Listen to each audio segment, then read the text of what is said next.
Dr. Rick Hodes could have had a luxurious medical office in New York City with access to top-notch medical equipment and highly trained doctors and nurses. Instead, he moved himself and his vast knowledge to live and work in Ethiopia, where the challenges are immense, the resources sparse, and the rewards life-affirming. Dr. Rick, as everyone calls him, is a specialist in internal medicine, which he practices in war-torn places. He is the medical director of Ethiopia for the American Jewish Joint Distribution Committee, often called JDC or the Joint. It is my pleasure to welcome Dr. Rick Hodes from Addis Ababa to Studio 4 to tell us more. Thank you. It's nice to be here. Did you ever think you'd be Dr. Rick Hodes from Addis Ababa instead of Dr. Rick Hodes practicing on the Swanee Upper East Side in New York? It's not what first occurred to me, no. I bet it didn't. What drew you? What called you? You know, I worked in Ethiopia in the famine in '84, '85, and I wanted to spend 1 year teaching in Africa. So when I finished my internal medicine training in Baltimore in 1985, I got a Fulbright fellowship, and I intended to move to Ethiopia for 1 year. And it's actually turned into 23 years and a whole lifetime and a family and all of these things. But my intention was just 1 year in Africa. And your parents said? I didn't ask them I didn't ask their opinion. I do what I want, actually. When you were first on the ground, first there, yeah. As I said in the introduction, immense challenges. Were there days when you thought, I simply can't handle this, can't do it? Even now. Have no idea how? Well, now I know what to do. It's just that I'm overwhelmed and I have more patients than I can handle. So every day it has its challenges. Tell me what's going on. Well, you know, I'm the doctor for the Ethiopian immigrants to Israel, and then I work at a Catholic mission taking care of sick destitutes. And I work in 3 different areas: heart disease, spine disease, and cancer. So the nuns are Catholic. The nuns are Catholic. You're Jewish. The doctor's Jewish. The patients are Orthodox, Ethiopian Orthodox, and Muslim. Fascinating. So we all work together very well. And the American Jewish Joint Distribution Committee, its mandate? We help Jews and non-Jews around the world. So back to the spine, tuberculosis of the spine. Why in Ethiopia? You know, what happened was in 1999, working at Mother Teresa's mission, I got 2 boys with TB of the spine. One of them had a 90-degree angle, and one of them had a 180-degree angle. I wanted to help them. I couldn't get them free surgery, so I ended up adopting them, adding them to my health insurance, and getting them surgery that way. Another one came, and I adopted him and got him surgery. So serial adoption is probably not the best answer to spine disease in Ethiopia. So then I met Dr. Oheneba Boachi Aje. Dr. Boachi, as he's known, lives in New York City, but he's originally from Ghana. And he and I started a program where we send our patients to Ghana. Last year, I had 50 kids operated on in Ghana. 50 kids? 50 kids. How dangerous is the operation? How tough is the operation? What are the results? This is a 14-hour operation. This is some of the most dangerous surgery in the world, and very few people can do it. I've had patients who've had 5 vertebrae, backbones removed, and the back reshaped. Very few docs can do that. Very few. And if the children don't get the surgery, their life is obviously compromised, bent over, humpback, what? Exactly.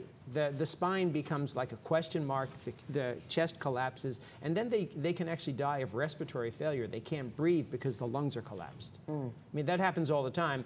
When my patients come, one of the first things I do is I do a lung test, and I want to make sure their breathing is at least 30%. So if it's over 30% what it should be, then they can actually breathe, because there's some flak built into the system. But if it's below 30, then it's often too difficult or dangerous to operate. So tuberculosis is preventable, as you know.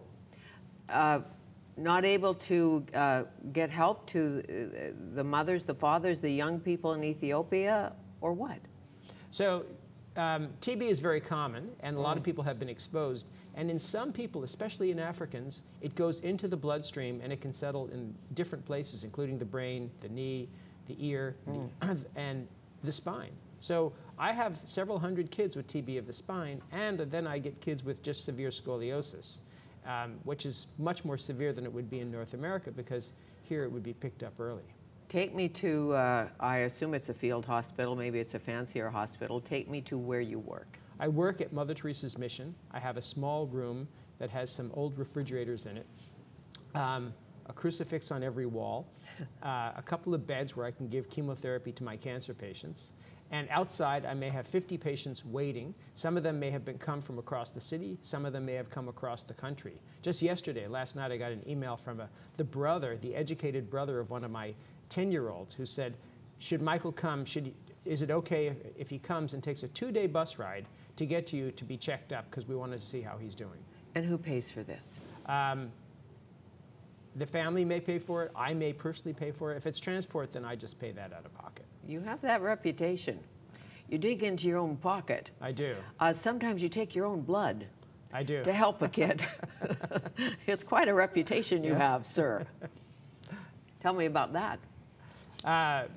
The blood, You know, Ethiopians don't like donating blood, and sometimes if you don't have a family member who will donate blood for a kid, me and my staff will just go to the blood bank and donate ourselves. That happens several times a year. But we'll go down and we'll donate blood. And is it difficult for you as a doctor, as a physician, to get around some of the deep beliefs about healing that the Ethiopians have? What works, what doesn't work? How do you gain their trust? Well, I speak the language, first of all. That helps. Second of all, I make everybody laugh. Somehow I try to make them smile. Could be and that connect hat. With them. Yeah, I wear these hats. I take pictures of them. Next time they come, I show them the pictures that I took last time, and they always laugh if they did certain things. And them and their mother, whoever's with them, I take pictures of the whole group as well. And then I put the spine patients in about 20 different positions. But I do whatever I can to break the ice, but then I have to understand how they're thinking. For example, the uvula, the little tongue that hangs down the back of the throat. Ethiopians believe that if a baby has a uvula and then gets a sore throat, that he'll suffocate and die. And in the countryside, about 85% of the population has had their uvula cut. That's not very healthy. And so one of the things I do in my health education programs is try to get people to not cut the uvula. By a physician or by a father or a neighbor or something. A neighbor. There's some traditional healer. That's their role. The HIV/AIDS, other issues there?